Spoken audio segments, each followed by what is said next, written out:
Hello students, हम लोग discuss करेंगे आज अपने दो छोटे छोटे टॉपिक्स के बारे में about the isomers and the homologous series of organic compounds. देखिए हमारे क्या होते हैं। अच्छा, आइसोमर्स से पहले मैं आपको, हमने IUPAC नेमिंग के बारे में पढ़ा है हाइड्रोकार्बन्स की। मैं आपको एक छोटा सा टॉपिक क्लियर करना चाहती हूँ उससे पहले अबाउट द कॉमन नेम्स। जो भी हमने ऑर्गेनिक कंपाउंड्स पढ़े हैं उनके कॉमन नेम्स, कुछ हमारे कंपाउंड्स हैं जिनके कॉमन नेम्स कभी कभी पूछ लेते हैं हमसे। देखिए जब हमने एल्केन्स की सीरीज पढ़ी थी, एल्केन की सीरीज में जो हमारा फर्स्ट मेंबर होता है मीथेन, इथेन और प्रोपेन, इनका जो कॉमन नेम होगा वो भी बिल्कुल सेम होगा। ये भी मीथेन का नाम, इसका भी प्रोपेन क्या होगा, इसका नाम भी मीथेन होगा कॉमन नेम, इसका इथेन होगा और इसका प्रोपेन होगा। जैसे जैसे हमारी सीरीज बढ़ेगी, ब्यूटेन, पेंटेन, हेक्सेन, तो इन सब में आगे क्या क्या लगता चला जाएगा, इनमें आगे लग जाएगा एन। एन मतलब नॉर्मल, क्या है, एक स्ट्रेट चेन से रिप्रेजेंट करता है ये एन, तो क्या लग जाएगा, नॉर्मल ब्यूटेन, नॉर्मल पेंटेन, इनका कॉमन नेम है ये, और नॉर्मल हेक्सेन। तो ये कभी कभी कुछ कॉमन नेम्स हमसे पूछ लिए जाते हैं एल्केन्स के। इसी तरह से हमारे एल्कीन के दो कंपाउंड्स के कॉमन नेम जनरली हमसे पूछ लिए जाते हैं। देखिए एल्कीन्स में पूछ लेते हैं हमसे, एल्कीन का फर्स्ट मेंबर क्या होता है, इथीन, तो इसका कॉमन नेम क्या कहलाया जाता है, इसका कॉमन नेम होता है इथाइलीन, ये इसका कॉमन नेम है। और ऐसे ही हमारा एक दूसरा कंपाउंड, ये तो फर्स्ट कंपाउंड है, सेकंड कंपाउंड प्रोपीन, तो उसका कॉमन नेम क्या होता है, उसका कॉमन नेम होता है प्रोपाइलीन। ऐसे ही हमसे एल्काइंस के, दो एल्काइंस के कॉमन नेम्स के बारे में कभी कभी पूछ लेते हैं। तो देखिए इसमें फर्स्ट तो होता है इथाइन और सेकंड होता है प्रोपाइन। तो इथाइन का कॉमन नेम क्या होगा, इसका नेम होगा एसिटिलीन और इसका नेम होगा मिथाइल एसिटिलीन। ये कभी कभी कुछ कॉमन नेम्स के बारे में हमसे पूछ लिया जाता है। अच्छा, हम लोग पढ़ते हैं अबाउट द आइसोमर्स। क्या होते हैं आइसोमर्स? आइसोमर क्या होता है, आइसोमर्स हमारे वो ऑर्गेनिक कंपाउंड होते हैं जिसका हमारा मॉलिक्यूलर फॉर्मूला तो सेम होता है बट डिफरेंट स्ट्रक्चर होता है। The compounds having the same molecular formula but different structure are called isomers. और इसी प्रोसेस को क्या कहलाया जाता है, आइसोमराइजेशन। तो आइसोमर क्या होता है, आइसोमर वो होते हैं जिसमें हमारा मॉलिक्यूलर फॉर्मूला सेम होता है और स्ट्रक्चर क्या होती है, डिफरेंट स्ट्रक्चर होती है। जो हमारा ये आइसोमर है, आइसोमर हमेशा सिर्फ हम किन ऑर्गेनिक कंपाउंड्स के बना सकते हैं, डिफरेंट स्ट्रक्चर है, इसका मतलब इस प्रोसेस में कुछ स्ट्रक्चर की बात की गई है। तो इसमें हम स्ट्रक्चर किन कंपाउंड्स के बना सकते हैं, जिनमें 4 कार्बन्स होते हैं या फिर मोर देन 4 कार्बन्स होते हैं। तो देखिए हम जनरली आइसोमर का जो प्रोसेस है वो किससे पढ़ना स्टार्ट करते हैं, मीथ ईथ प्रॉप के आइसोमर्स नहीं होते हैं। किसके नहीं होंगे आइसोमर्स, मीथेन के, इथेन के और प्रोपेन के आइसोमर्स नहीं होंगे। वाई? क्योंकि इनमें 3 कार्बन एटम होते हैं। तो हम आइसोमर किसका पढ़ेंगे, मीथ ईथ प्रॉप। ब्यूटेन का आइसोमर पढ़ते हैं। देखिए ब्यूटेन का क्या फॉर्मूला होता है, ब्यूटेन मीथिल प्रोब्यूट क्या रखता है, ये 4 कार्बन रखता है। और हाइड्रोजन कितने होंगे इसमें, हाइड्रोजन होंगे हमारे फॉर्मूले से देख लेते हैं CnH2n+2। तो अगर हाइड्रोजन कार्बन 4 है 2 4 जा 8 + 10। देखिए इसके अब हमें आइसोमर्स बनाना है। आइसोमर का क्या मतलब है, ब्यूटेन है, ये ब्यूटेन का हमें आइसोमर बनाना है। इसकी इतने आइसोमर्स बनाने हैं जितने पॉसिबल हो। सब आइसोमर का मॉलिक्यूलर फॉर्मूला सेम होना चाहिए। इसमें हमें डिफरेंट स्ट्रक्चर ड्रॉ करनी है। तो अब हम देखते हैं कि हम किस तरह से स्ट्रक्चर को बना सकते हैं। देखिए सबसे पहले हम फर्स्ट स्ट्रक्चर बनाते हैं ब्यूटेन की। तो क्या बनेगा, 4 कार्बन 3 4, ठीक है। अब इसकी वैलेंसी कंप्लीट कर लेते हैं 10 हाइड्रोजन से। 1 2 3 4 5 6 7 8 9 10, ये हमारे क्या हो गए, 10 हाइड्रोजन हो गए। ये हमारा फर्स्ट आइसोमर हो गया। इसी तरह से इसका नाम क्या हो गया, ब्यूटेन। इसका कॉमन नेम क्या हो जाएगा, एन ब्यूटेन, क्योंकि क्या है नॉर्मल चेन है। कभी भी 4 से आगे की हम बात करते हैं तो उसमें क्या लगता है, नॉर्मल लग जाता है।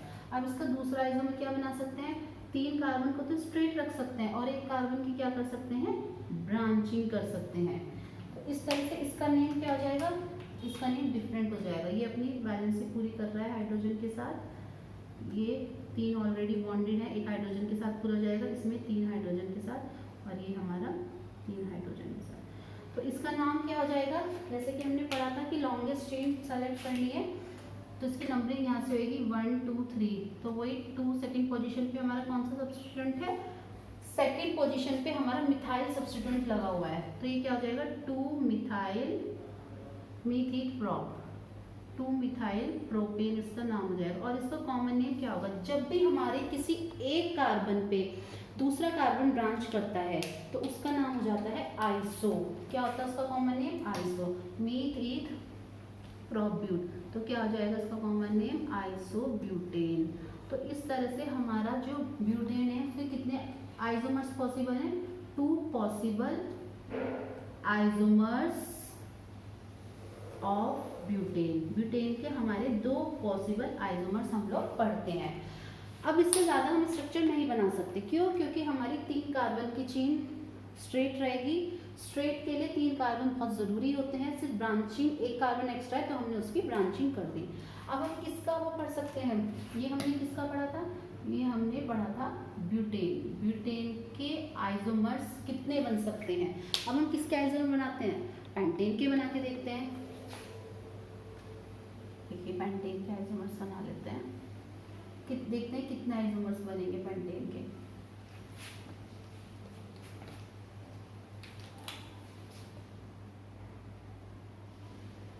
पेंटेन का फॉर्मूला कितना होगा, 5 कार्बन होते हैं तो कितना हो जाएगा, 5 2 10 12। तो 5, इसका फर्स्ट पहला आइसोमर बनाते हैं। देखिए इसका फर्स्ट आइसोमर बनाते हैं 1 2 3 4 5। 5 कार्बन हो गए, इसमें कितने हाइड्रोजन लगेंगे, 1 2 3 4 5 6 7 8 9 10 11 12। तो इसका हमारा नेम क्या हो जाएगा, इसका नेम हमारा सिंपल हो जाएगा मीथिल प्रोब्यूटेन। तो इसका कॉमन नेम क्या हो जाएगा, एन पेंटेन। इसी तरह से हम इसका दूसरा आइसोमर देखते हैं। 3 कार्बन को तो हमें स्ट्रेट रखना है।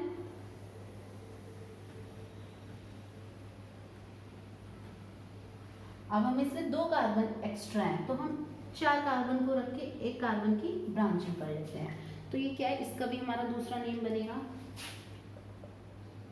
ये हमारे यहाँ पे ना बॉन्ड कंप्लीट कर लेता है विद द हाइड्रोजन मॉलिक्यूल, और ये हमारा CH3 हो जाएगा। तो इसका नाम क्या आएगा, वही इसकी नंबरिंग करते हैं। देखो 1 2 3 4, सेकेंड पोजीशन नंबरिंग इस तरह से करेंगे जो हमारा एल्काइल ग्रुप है वो नियरेस्ट बनेगा। अगर हम नंबरिंग इधर से करेंगे 1 2 3 4 तो हमारी गलत मानी जाएगी, क्योंकि उस टाइम जो हमारा सब्स्टिट्यूएंट है वो 3rd नंबर पे आएगा, और अगर हम इधर से नेमिंग कर रहे हैं तो हमारा सब्स्टिट्यूएंट 2nd नंबर पे आता है। तो इसमें क्या हो जाएगा हमारा, इसका नाम second position and the name of substituent two methyl methyl प्रोब्यूट, तो 2-मिथाइल ब्यूटेन, और इसका कॉमन नेम आ जाता है, अभी आपको बताया था जब भी एक कार्बन पे के साथ दूसरा कार्बन ब्रांच करता है तो उसको क्या बोल देते हैं, आइसो, क्या बोल देते हैं, आइसो, मीथिल प्रोब्यूट पेंट, आइसो पेंटेन इसका कॉमन नाम आ जाएगा। ठीक है, अब हम इसकी एक और स्ट्रक्चर बना सकते हैं, क्योंकि हम 3 कार्बन स्ट्रेट रख सकते हैं, मतलब 3 कार्बन जरूरी है स्ट्रेट रखने, और उसके साथ अगर और कार्बन प्रेजेंट है हम उनकी ब्रांचिंग कर सकते हैं। तो देखिए कैसे, 3 कार्बन को हमने स्ट्रेट रखा, एक कार्बन की ब्रांचिंग यहाँ कर दी, एक कार्बन की ब्रांचिंग यहाँ कर दी, तो इसके यहाँ बॉन्ड पूरे हो गए। तो इसका नाम क्या हो जाएगा, वही जो मैंने आपको पहले पढ़ाया है लेक्चर में भी। तो इसकी नंबरिंग भी ऐसे करेंगे 1 2 3, तो 2 सब्स्टिट्यूएंट प्रेजेंट है सेकंड पोजीशन पे, 2 प्रेजेंट इसलिए क्या लगाएंगे 2,2-डाईमिथाइल मीथिल प्रोपेन, 2,2-डाईमिथाइल प्रोपेन इसका नाम होगा। और इसका कॉमन नेम क्या होता है, जब भी एक कार्बन पे 2 कार्बन ब्रांचिंग करते हैं तो उसको क्या बोल देते हैं, नियो पेंटेन। तो इस तरह से हम इसका और कोई आइसोमर नहीं बना सकते, क्योंकि सिर्फ 3 कार्बन लास्ट होता है स्ट्रेट रखने के लिए, क्योंकि अगर हम इस कार्बन को कहीं ऊपर नीचे ले जाएंगे तो वो पॉसिबल नहीं होगा, क्योंकि फिर हमारा IUPAC यही सेम नेम आएगा, यही सेम स्ट्रक्चर आएगा, और मॉलिक्यूलर यही सेम स्ट्रक्चर आएगा। तो जब स्ट्रक्चर सेम आने लगे तो वो आइसोमर नहीं कहलाया जाता। तो ये तीनों हमारे आइसोमर पॉसिबल है पेंटेन के, जिसमें हमारे तीनों का फॉर्मूला सेम है। तीनों में देखिए 5 कार्बन है और 12 हाइड्रोजन है, सिर्फ फर्क इतना है कि हमने इनका स्ट्रक्चर चेंज कर दिया, और स्ट्रक्चर की वजह से इनका IUPAC नेम अलग है, जिसकी वजह से हम कह सकते हैं कि हमारे पेंटेन के 3 पॉसिबल आइसोमर है। कितने आइसोमर पॉसिबल है, 3 पॉसिबल आइसोमर्स। ठीक है, तो इस तरह से हमारा आइसोमर टॉपिक कंप्लीट होता है। तो हमने क्या पढ़ा आइसोमर्स के बारे में, आइसोमर्स हमारे वो होते हैं जिसमें हमारे मॉलिक्यूलर कंपाउंड्स, ऑर्गेनिक कंपाउंड का मॉलिक्यूलर फॉर्मूला सेम होता है बट डिफरेंट स्ट्रक्चर्स होते हैं, और आइसोमर्स हमेशा हमारे 4 या फिर 4 से ज़्यादा कार्बन के साथ ही पॉसिबल कहलाए जाते हैं।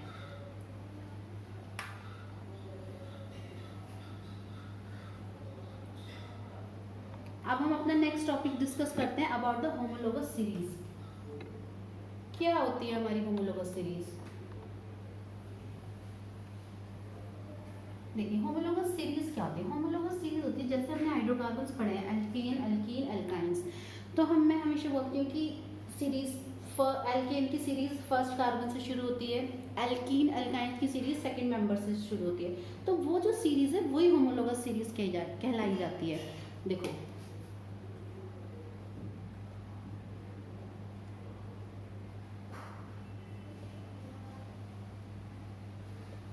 होमोलोगस सीरीज की सबसे पहले हम कुछ प्रॉपर्टी पढ़ लेते हैं, तब हम जाके समझ पाएंगे क्या होता है होमोलोगस सीरीज। देखिए कोई भी सीरीज है, होमोलोगस सीरीज में हम मेनली सीरीज अभी फिलहाल हमने हाइड्रोकार्बन्स की स्टडी की है, तो हम अभी स्टडी करेंगे सिर्फ एल्केन, एल्कीन और एल्काइंस की सीरीज के बारे में। तो उसमें जो सीरीज के मेंबर्स होते हैं, जो एडजेसेंट मेंबर्स होते हैं, वो डिफर करते हैं by the CH2 group. CH2 group से वो डिफर करते हैं। दूसरा क्या होता है, जो उनके एडजेसेंट मेंबर्स होते हैं उनके बीच का जो डिफरेंस होता है मॉलिक्यूलर मास में, वो कितने का डिफरेंस होता है, 14U का डिफरेंस होता है। 14U का डिफरेंस किस में होता है, मॉलिक्यूलर मास में 14U का डिफरेंस होता है। थर्ड क्या है, सबका जो भी, अगर हम एल्केन की सीरीज पढ़ रहे हैं तो उसका सब मेंबर्स का जनरल फार्मूला सेम होगा, एल्कीन की सीरीज पढ़ रहे हैं तो उसके मेंबर्स का जनरल फार्मूला सेम होगा। तो सबका क्या होता है, सीरीज वालों का जनरल फार्मूला कैसा मिलेगा आपको, जनरल फार्मूला सेम मिलेगा। फोर्थ क्या है, इनकी जो हमारी प्रॉपर्टी होती है, इनकी जो प्रॉपर्टी होती है डिफरेंट होती है, कुछ सेम होती है, कुछ प्रॉपर्टी हमारी इसकी डिफरेंट भी कहलाई जाती है। देखिए मैं बताती हूँ आपको।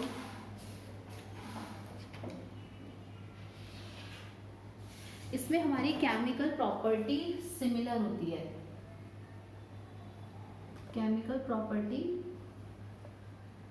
प्रॉपर्टीज सेम होती है, और फिजिकल प्रॉपर्टीज डिफरेंट होती है। फिजिकल प्रॉपर्टीज डिफरेंस क्यों होती है, फिजिकल फिजिकल प्रॉपर्टी डिफरेंस इसलिए होती है क्योंकि इसका मॉलिक्यूलर मास में इंक्रीज होता रहता है, gradual increase in the molecular mass of organic compound. देखिए सबसे पहले मैं आपको सीरीज बताती हूँ एल्केन की। एल्केन क्या होता है, अब तो आप लोग अच्छे से समझ ही गए होंगे, CnH2n+2। देखिए इसका फर्स्ट मेंबर एल्केन का क्या आएगा, फर्स्ट मेंबर आएगा C1H2 +4, सेकेंड मेंबर आएगा C2H6, थर्ड मेंबर आएगा C3H8, फोर्थ मेंबर आएगा C4H10 एंड फिफ्थ मेंबर आएगा C5H12। तो देखिए ये हमारी होमोलोगस सीरीज है एल्केन की, इसको हम टिल पढ़ सकते हैं 10 तक। देखो अब इसमें क्या है, जो हमारा एडजेसेंट मेंबर है वो कैसे डिफर करता है, एक कार्बन और 2 हाइड्रोजन का सब में डिफरेंस आपको दिख रहा है। अब इसमें क्या है, इसमें हमारा इनके मॉलिक्यूलर मास में 14U का डिफरेंस है। 14U का डिफरेंस कैसे है, CH4 का मॉलिक्यूलर मास निकालिए, कार्बन का एटॉमिक नंबर कितना होता है, hydrogen helium lithium beryllium boron carbon 6 6 दूनी 12, डबल कर देते हैं 12 + 4 × 1, इसका कितना होता है हाइड्रोजन का 1, तो कितना हो जाएगा 16U।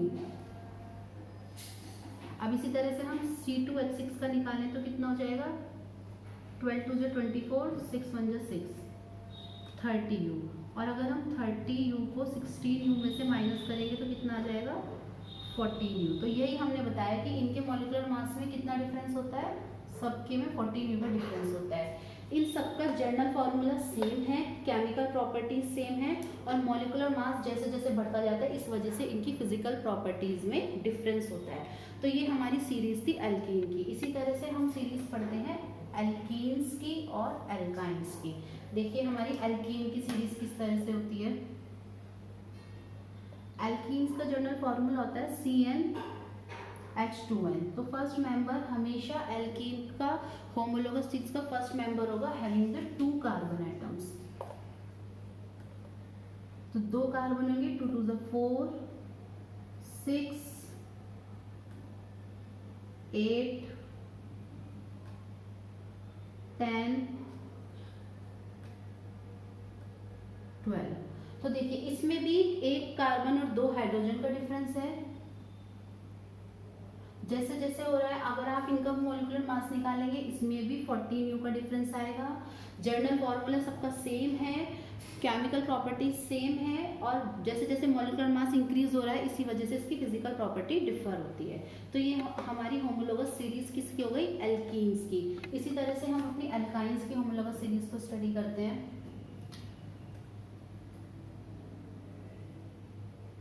एल्काइंस का फॉर्मूला क्या होता है, CnH2n-2।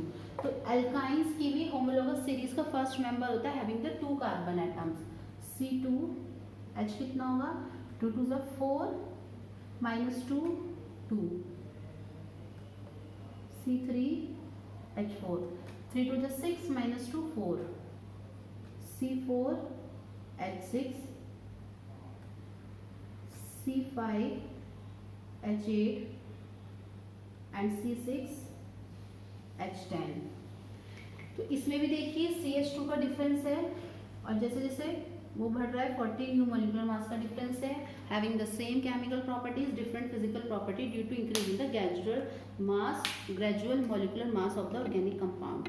तो इसी तरह से हमने पढ़ा होमोलोगस सीरीज क्या होता है, जिसमें 2 एडजेसेंट मेंबर किसी भी सीरीज के डिफर करते हैं CH2 ग्रुप से। उनमें मॉलिक्यूलर मास 14U का डिफरेंस होता है, उनकी जनरल फार्मूला सबका सेम होता है, केमिकल प्रॉपर्टी सेम होती है और फिजिकल प्रॉपर्टी डिफर करती है due to gradually increase in the molecular mass of the organic compound in that homologous series. तो हमने पढ़ा है आइसोमर्स के बारे में, कॉमन नेम्स के बारे में और होमोलोगस सीरीज के बारे में। यहाँ तक आके हमारा कार्बन कंपाउंड का एक पार्ट कंप्लीट होता है, एक हाइड्रोकार्बन्स का पार्ट कंप्लीट होता है। अब हम आगे इसमें फर्दर स्टडी करेंगे about the haloalkenes and the functional group. ठीक है, ओके, थैंक यू।